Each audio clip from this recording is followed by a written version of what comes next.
माता जी का मंदिर राजकोट से 46 किलोमीटर दूर यानी राजकोट से अहमदाबाद राष्ट्रीय राजमार्ग 8 पर सुरेंद्र नगर जिले में एक पहाड़ पर स्थित है, जिसे लोग चोटिला धाम कहते हैं। और इसी धाम को प्राचीन समय में लोग चोटगढ़ के नाम से जानते थे। और चोटिला धाम में 64 देवी में से एक मां चामुंडा माता दी के स्वरूप में विराजमान है। 1173 फीट की ऊंचाई पर विराजमान मां चामुंडा हिंदुओं की कुलदेवी हैं। और दोस्तों, ये चामुंडा माता दी का मंदिर सिर्फ गुजरात में ही नहीं बल्कि पूरे भारत में प्रसिद्ध है। और इस चोटिला धाम में पूर्णिमा के दिन यहाँ पैर रखने की भी जगह नहीं होती। और यहाँ पूरे गुजरात से लाखों श्रद्धालु भक्त दूर दूर से देवी माँ के दर्शन करने के लिए यहाँ आते हैं। आप में से बहुत से लोग इस मंदिर के दर्शन करने गए होंगे और कुछ लोग नहीं भी गए होंगे। लेकिन दोस्तों, आप चिंता न करें, आज हम आपको इस मंदिर के दर्शन भी कराएंगे। माता जी के दर्शन करने के लिए चोटिला पर्वत पर 635 सीढ़ियां चढ़नी पड़ती हैं। उसके बाद होते हैं मां चामुंडा माता जी के दर्शन।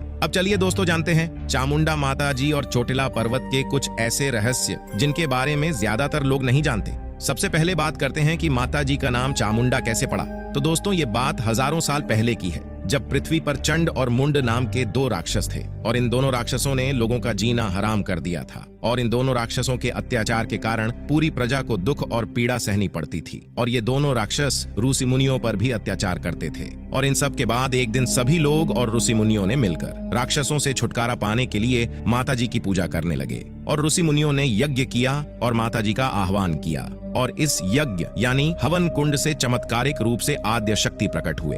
और फिर इस महाशक्ति ने चंड और मुंड नाम के राक्षसों का वध किया। और तब से इस महाशक्ति को चामुंडा माता जी के नाम से जाना जाता है। इसके अलावा दोस्तों, चामुंडा माता जी ने कुछ ऐसे चमत्कार भी किए हैं और इसलिए लोग इसे रणचंडी के नाम से भी जानते हैं। और दोस्तों, देखा जाए तो ये चामुंडा माता जी एक माँ दुर्गा का रूप है। अब दोस्तों, आप सोच रहे होंगे कि शाम की आरती के बाद चोटिला पर्वत पर कोई क्यों नहीं रुक सकता और इसके पीछे क्या रहस्य है। अब बात करें तो रोजाना हजारों की संख्या में भक्त चोटिला में माता जी के दर्शन के लिए आते हैं। और सुबह से लेकर शाम की आरती तक पहाड़ पर भक्तों का आना जाना लगा रहता है। लेकिन शाम की आरती के बाद मंदिर के पुजारी सहित सभी लोग पर्वत से नीचे उतर जाते हैं। और पूरी रात के दौरान पहाड़ पर माता जी की मूर्ति के अलावा कोई भी इंसान नहीं जाता है। अब दोस्तों, इस रहस्यमयी बात के पीछे लोगों की मान्यता है कि आज भी चोटिला की पहाड़ी पर मंदिर के बाहर भगवान काल भैरव माता जी की निगरानी करते हैं, यानी ये माता जी की रक्षा करते हैं। और साथ ही लोगों का ये भी मानना है कि रात के समय पहाड़ पर एक शेर रहता है जो मंदिर के आसपास घूमता रहता है। और इसी वजह से यहाँ रात के समय कोई नहीं रुक सकता।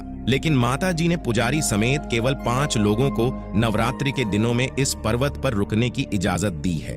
अब दोस्तों, जब चोटिला डूंगर ट्रस्ट से इस मामले के बारे में पूछा गया तो ट्रस्ट की ओर से कहा गया कि अगर कोई पहाड़ पर स्थित माता जी के मंदिर में रात भर रुकता है तो मंदिर की पवित्रता बरकरार नहीं रहती है। और इसीलिए पहाड़ पर रात बिताना संभव नहीं है और रात बिताने की अनुमति नहीं है। और हम भी वहाँ रात को नहीं रुकते। अब दोस्तों, इस पहाड़ पर बने मंदिर में रात क्यों नहीं बिता सकते?